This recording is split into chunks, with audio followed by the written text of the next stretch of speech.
आप सभी का धन्यवाद करता हूं कि आप सब इस प्रेस कॉन्फ्रेंस में आए। आपसे हमारी बात लोगों तक पहुंचे, इसका ज़रिया बनने के लिए आप आए हैं। मैं आप सभी का दिल से कांग्रेस पार्टी की ओर से और निजी तौर पे दिल से आपका स्वागत करता हूं और आप सभी का धन्यवाद करता हूं। जब आज असम की भूमि पे हूँ, यहाँ के दो महान सपूत जिनके साथ मेरा निजी संपर्क रहा, जिनकी शुभकामनाएं और प्यार मेरे साथ हर वक्त रहा, ऐसे दो महान व्यक्ति जो असम की भूमि से हुए, उनको मैं सबसे पहले याद करता हूँ। परम श्रद्धेय स्वर्गस्थ तरुण गोगोई जी और मेरे साथ एक एनजीओ में, युवक बिरादरी में जिन्होंने बहुत सालों तक नज़दीकी से काम किया, ऐसे भूपेन हजारिका को मैं मेरी प्रेस कॉन्फ्रेंस शुरू करने से पहले याद करता हूँ। पूरी दुनिया ने कोरोना की महामारी का मार झेला और आपने देखा कि दुनिया में लॉकडाउन रहा। सारे पहिए हो या हवाई जहाज वो थम गए। पेट्रोल और डीजल दुनिया में प्रोडक्शन तो हो रहा था, पर यूज कम हो गया। जो कीमतें कच्चे क्रूड की थी, कच्चे क्रूड की कीमतें सीधे नीचे आ गई। दुनिया के सभी देशों ने अपने देश के नागरिक जो कोरोना की महामारी की वजह से परेशान थे, उन नागरिकों को राहत दे सके ऐसा एक एवेन्यू खुला। सबने, दुनिया के सभी देशों ने पेट्रोल, डीजल और रसोई गैस के दाम कम कर दिए, क्योंकि कच्चे क्रूड के दाम पूरी दुनिया में कम हुए। एक ही देश ऐसा निकला पूरी दुनिया में जिसने कच्चा क्रूड कम हुआ पर अपने देशवासी को फायदा नहीं दिया। और मुझे बड़े दुख के साथ कहना पड़ता है कि वो देश, मेरा देश, भारत देश की मोदी सरकार, जिसने कच्चे क्रूड की कीमतें कम होने के बावजूद देशवासी को फायदा नहीं दिया, तो क्या किया? एक्साइज बढ़ाते रहे, टैक्स बढ़ाते रहे। और आपको जान के ताज्जुब होगा कि सिर्फ ये 7 साल में 25 लाख करोड़ टैक्स से, सिर्फ पेट्रोल डीजल से ये सरकार ने उठा लिया। हमारी सरकार भी थी, कांग्रेस की अगुवाई वाली यूपीए सरकार थी। कच्चे क्रूड की कीमतें आसमान छूने लगी थी। $135 पर बैरल तक दाम चले गए कच्चे क्रूड के। हमने एवरेज निकाला है, मैं आपका ज़्यादा वक्त नहीं लेना चाहता हूँ। आपको रिटर्न में हमारा मीडिया डिपार्टमेंट सारे डाटा देंगे। हमने एवरेज निकाला तो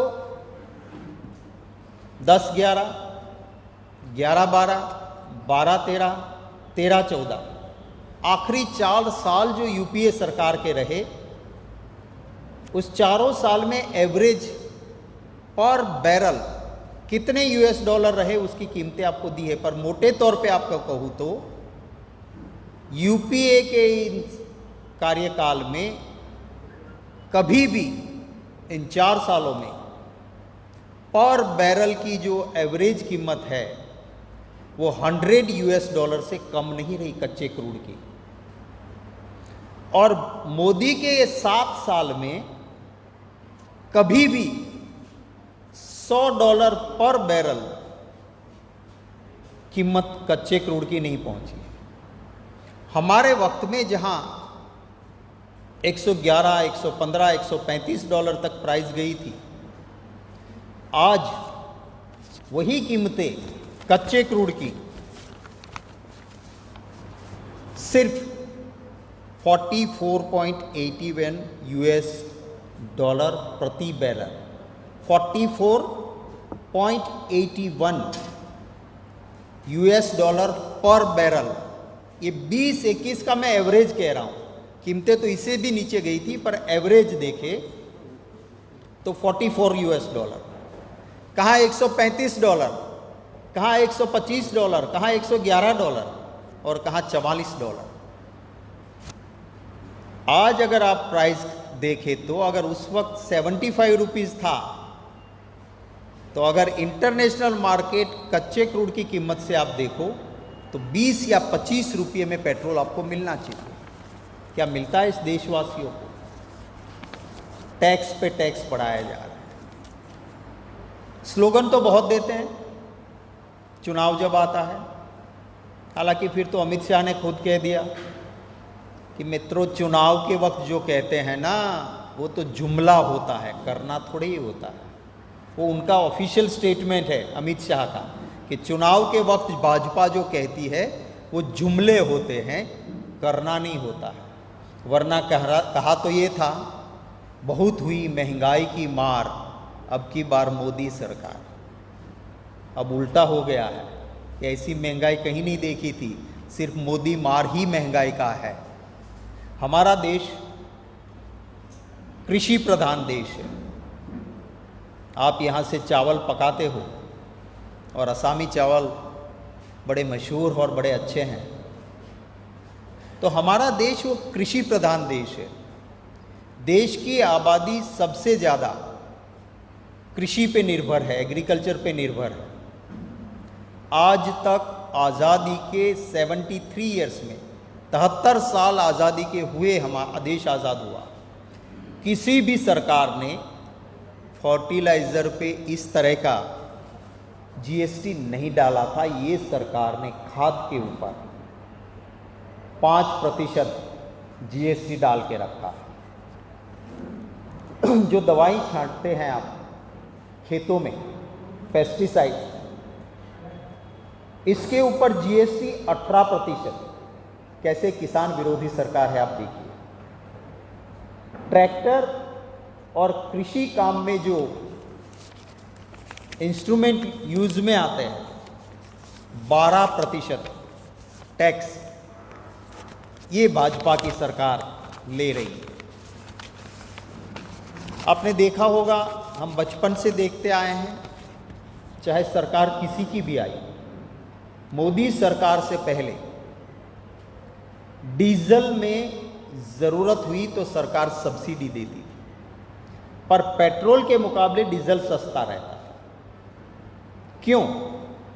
क्योंकि अगर डीजल के दाम बढ़ेंगे तो खेतों में नुकसान होगा, क्योंकि डीजल, वहीं ट्रैक्टर और कामों में डीजल उपयोग होता है। असम में आपको बहुत सारी चीज़ें बाहर से लानी पड़ती है, चाहे आलू हो चाहे और चीज़ हो। वो ट्रांसपोर्टेशन में क्या यूज़ होता है? डीजल यूज़ होता है। अगर डीजल महंगा होगा तो हर चीज़ महंगी होगी। कोई सरकार पेट्रोल के मुकाबले डीजल नहीं रखती थी, डीजल सस्ता रहता है ताकि आम आदमी को सब चीज़ सस्ती मिले। ये पहली सरकार आई कि डीजल और पेट्रोल बराबर कर दिए, और कहाँ कहाँ तो डीजल के दाम पेट्रोल से आगे बढ़ गए। और यही वजह है कि हर चीज़ की महंगाई बढ़ रही है। अगर आप देखें तो 1 जनवरी से 10 जुलाई तक पेट्रोल की कीमतें 71 टाइम्स बढ़ी है, 71 टाइम्स। मोदी सरकार ने जो एक्साइज ड्यूटी ली 7 साल में, 25 लाख करोड़, 7 सालों में पेट्रोल की जो एक्साइज के में बढ़ोतरी हुई है वो 248% हुई है, 248%। डीजल पे एक्साइज पे जो बढ़ोतरी हुई है 820% हुई है। आपको पता चलेगा कि क्यों, जब 44 यूएस डॉलर हो गया, कहाँ 135 यूएस डॉलर बैरल की प्राइस थी, फिर भी पेट्रोल डीजल क्यों महंगा, ये इसका नतीजा है। मैंने आपको पेट्रोल डीजल की बात की। आप खाने का तेल खाते हो, जो अब बाहर आया है आंकड़ा 12 से लेके 42, फ्रॉम 12 to 42% अलग अलग खाने के तेलों में दाम बढ़े हैं। चाहे वॉशिंग पाउडर हो या बेबी फूड हो, सब में दाम बढ़े हैं। होलसेल कीमतों में जो इन्फ्लेशन हुआ है वो 12.94% हुआ। सिर्फ ये इन चंद दिनों की बात करता हूँ। रिटेल में 6.3% इन्फ्लेशन बढ़ा है। एलपीजी गैस महिलाओं के लिए रसोई घर का बजट तो जो पुरुष देते हैं वो सेम ही देते हैं। एक महिला को, एक बहन को संघर्ष करना पड़ता है उसी में से एडजस्ट करना। उस एलपीजी में 2014 में जब ये सरकार आई शासन में, आपके पास भी हो तो पुराना बिल आप निकालना। असम में थोड़ा इधर उधर फर्क हो सकता है, पर एवरेज इस देश में एक एलपीजी गैस का सिलेंडर 414 रुपीज़ था 2014 जब मोदी शासन में आए। आज देश के अंदर एवरेज 444 से ऑलमोस्ट डबल से भी ज़्यादा 834 रुपीज़। और मैं बबीता जी को पूछ रहा था कि ये तो हमने एवरेज देश का निकाला, आपका असम की हालत क्या है? तो असम में 883.50 पैसा एक गैस सिलेंडर की प्राइस हो गई। चुनाव आया था, वेस्ट बंगाल जीतना था। यहाँ जिस कांग्रेस को गाली देते थे उसी कांग्रेस के नेता को सर पे बिठा के चुनाव जीत सकते थे, वो जीतना था। तो इंटरनेशनल मार्केट में कच्चे क्रूड के दाम बढ़ रहे थे, फिर भी पेट्रोल डीजल ये सस्ता कर रहे थे क्योंकि चुनाव आ रहा था ना। चुनाव खत्म हो गया, वो फिर से बढ़ा दिया। और मैंने आपको आंकड़े दिए हैं कि कितना बढ़ाया है। पूरी दुनिया में हर देशवासी को हर देश मदद करने की कोशिश करता है कि अमेरिका जैसा देश है तो उन्होंने कैश में पैसे दिए, छोटा गरीब देश है, डेवलपिंग कंट्री है तो कम पैसे दिए। हमारे देश की भाजपा की सरकार कहा तो था उस वक्त पे, चुनाव के वक्त पे, मित्रों यूं ही सबके खाते में 15-15 लाख आ जाएंगे, काला धन आएगा। किसी के वहाँ 1 रुपया नहीं आया। पर एक कोरोना की महामारी में दुनिया भर के देशों ने कुछ ना कुछ मदद की। हमारे देश का सुल्तान देशवासी को मदद नहीं कर रहे हैं, वो एक सेंट्रल विस्ता प्रोजेक्ट बना रहे हैं। 22,000 करोड़ क्यों खर्च कर रहे हैं? कि मोदी को अपना महल बनाना है। हम पार्लियामेंट में बैठते हैं, ये हमारे साथी सब बैठते हैं, कोई दिक्कत नहीं है, बढ़िया बिल्डिंग बना हुआ है। दुनिया भर के देश अपनी संस्कृति को बचा के रखते हैं। इनको ये पार्लियामेंट पसंद नहीं है।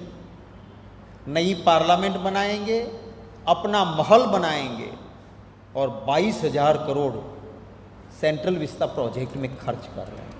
क्या वो पैसे वहाँ रोक के आपको यहाँ वैक्सीन नहीं मिलनी चाहिए कि असम में हर एक को वैक्सीन मिल जाए तुरंत? वो 22,000 करोड़ यहाँ नहीं डालने चाहिए। उस 22,000 करोड़ से मेरे चाय की पत्ती के लिए काम करने वाली मेरी बहनें हैं, उनको जो प्रॉमिस किया था चुनाव के वक्त वो नहीं देना चाहिए? क्या उन्हीं पैसे से गरीब के अकाउंट में नहीं डालना चाहिए? पर ये नहीं कर रहे हैं। राहुल गांधी जी कहते हैं, उसको मजाक में ले लेते हैं, पर जो राहुल गांधी जी ने कहा अगर उस दिशा में काम किया होता तो ये देश बर्बाद नहीं होता। राहुल गांधी जी ने 12 फरवरी 2020 में कहा कि देश की सरकार को कहा, मोदी जी को कहा कि कोरोना आएगा, हमारे देशवासी को दिक्कत आएगी, अभी से तैयारी शुरू करो। तो सारे सेंट्रल मिनिस्टर और इनकी जो सोशल मीडिया में डर्टी डिपार्टमेंट भाजपा का चलता है, उसने राहुल गांधी जी का मजाक उड़ाना शुरू कर दिया, नमस्ते ट्रंप प्रोग्राम कर लिया, और जो राहुल गांधी जी ने कहा था वो हुआ, कोरोना देश में आया। 12 फरवरी से 2020 से तैयारी करते, हमारे लोग इतने नहीं मरते। राहुल गांधी जी ने कहा कि आप वैक्सीन बाहर मत दो, आप दवाई बाहर मत दो, आप वेंटिलेटर बाहर मत दो, हमारे देशवासी को ऑक्सीजन की भी ज़रूरत पड़ेगी। वो राहुल गांधी जी ने पहले कहा, बात नहीं मानी। आपने देखा अमेरिका जैसा देश, उसने का पॉलिसी क्या बनाई, अमेरिका फर्स्ट। हम बाहर वैक्सीन तब तक नहीं देंगे जब तक अमेरिका वालों को नहीं मिलेगी। हम दवाई, एक दवाई की गोली बाहर तब तक नहीं जाने देंगे जब तक हमारे नागरिकों को पूरी ना मिले। और पॉलिसी थी अमेरिका फर्स्ट। हमारे देश ने, वो मोहम्मद तुगलक ने किया था ना, ऐसा ये तुगलक ही राजा है, क्या किया, करोड़ों वैक्सीन बाहर दे दिए, वेंटिलेटर बाहर भेज दिए, ऑक्सीजन की तैयारी नहीं की, रेमडेसिविर बाहर, टेबीफ्लू बाहर। और जब देशवासियों को ज़रूरत पड़ी तो यहाँ ना दवाई थी ना वेंटिलेटर था, फिर कहते अब हम बाहर से वापस मंगवाएंगे। करा था ना, दिल्ली से दौलताबाद और दौलताबाद से दिल्ली, ये करके देश को बर्बाद किया। अगर राहुल गांधी जी की बात मानी होती, और जो राहुल गांधी जी एक सोच के दिमाग से बात करते हैं, पूरा स्टडी करके बात करते हैं, उनकी बात नहीं मानी और देश बर्बाद हुआ। राहुल गांधी जी ने कहा था ये चौकीदार चोर है, राफेल सौदा में घोटाला है, लिफाफोपी कर ली, पर कहता है ने सच कभी न कभी तो बाहर आता है। अब फ्रांस की गवर्नमेंट ने पूरा इन्वेस्टिगेशन हुआ, पूरे सबूत निकले कि राफेल में सबसे बड़ा घोटाला और पैसा खाया गया है। वहाँ जुडिशियल इन्वेस्टिगेशन शुरू हो गया, फिर भी हमारी सरकार सोई है, क्योंकि यहाँ तो मैं ही चोर, मैं ही कोतवाल, मैं ही न्यायाधीश, ये चक्कर चलता है। मैं खास करके जो प्राइस राइजेस पे देश में दिक्कतें आ रही हैं, उसके खिलाफ एक जागृत विरोधी दल के नाते कांग्रेस पार्टी ने पूरे देश में प्रोग्राम दिए हैं। यहाँ पर भी कुछ डिस्ट्रिक्ट्स में लॉकडाउन है आसाम में, और उनको छोड़ के मैं धन्यवाद करना चाहता हूँ मेरे असम कांग्रेस के नेताओं का, कार्यकर्ताओं का, आम जनता का। इन महंगाई के खिलाफ जो कांग्रेस ने लड़ाई शुरू की है, उसमें पूरा साथ मिल रहा है। सिग्नेचर कैंपेन हमारा चल रहा है, धरना चल रहा है, साइकिल यात्रा निकाल के हम संदेश दे रहे हैं। सिर्फ 7 पैसा पेट्रोल में कीमतें बढ़ी थी, 7 पैसा, तो भाजपा ने पूरे देश में हंगामा मचाया था, और अटल बिहारी वाजपेयी जी के नेतृत्व में बैलगाड़ी में, ब्लॉक कार्ट में पार्लियामेंट के दरवाजे तक आए थे। आज अगर हम तो बैलगाड़ी लेके कोई भी विरोधी दल जाएगा तो उस नेता को वहाँ तो नहीं जाने देंगे, पर राष्ट्रद्रोह का केस नेता पर भी ठोकेंगे, और मोदी शाह की चली तो उस बैल के ऊपर भी राष्ट्रद्रोह का केस ये कर सकते हैं, क्योंकि लोकतंत्र यहाँ नहीं है। आपके कोई सवाल होंगे तो उनका स्वागत रहेगा। मैं आप सभी का धन्यवाद करता हूँ कि आपने वक्त निकाला, मेरी आपसे 2 बातें रखने का मौका दिया, इसलिए सभी प्रेस और मीडिया के साथियों का धन्यवाद करता हूँ। पूरे आंकड़े और डिटेल्स के साथ प्रेस नोट की कॉपी मैंने रिक्वेस्ट की है, हमारा मीडिया डिपार्टमेंट असामी में भी आपको ट्रांसलेट करके देंगे और इंग्लिश में जो ओरिजिनल वहाँ से हमने भेजी है उसकी कॉपी भी आपको मिलेगी। आपके कोई सवाल होंगे उनका स्वागत रहेगा। Thank you very much.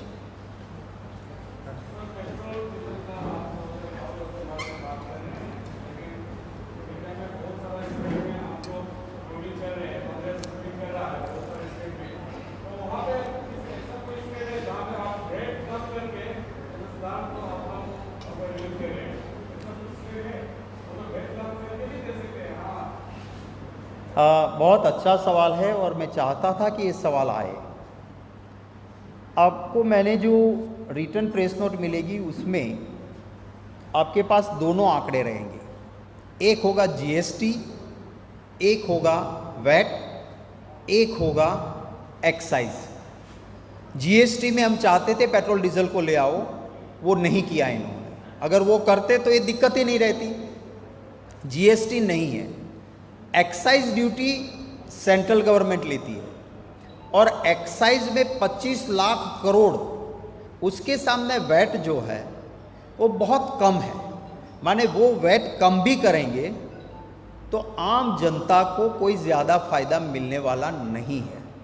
Main duty जो लग रही है वो एक्साइज लग रही है और इसीलिए फिर भी किसी किसी स्टेट कांग्रेस शासित प्रदेशों में भी पर जो ट्रांसपोर्टेशन की लेंथ और उसका पॉइंट और सब्सिडी जो भारत सरकार तय करती है उसके हिसाब पे असम के अंदर ट्रांसपोर्टेशन का चार्जेस और कहाँ से आपको लिंकेज मिल रहा है, खर्चा आपका उसके ऊपर लगता है। तो मेन जो ड्यूटी है वो वैट नहीं है जो स्टेट के हाथ में है, मेन जो है वो एक्साइज है जो भारत सरकार के हाथ में है।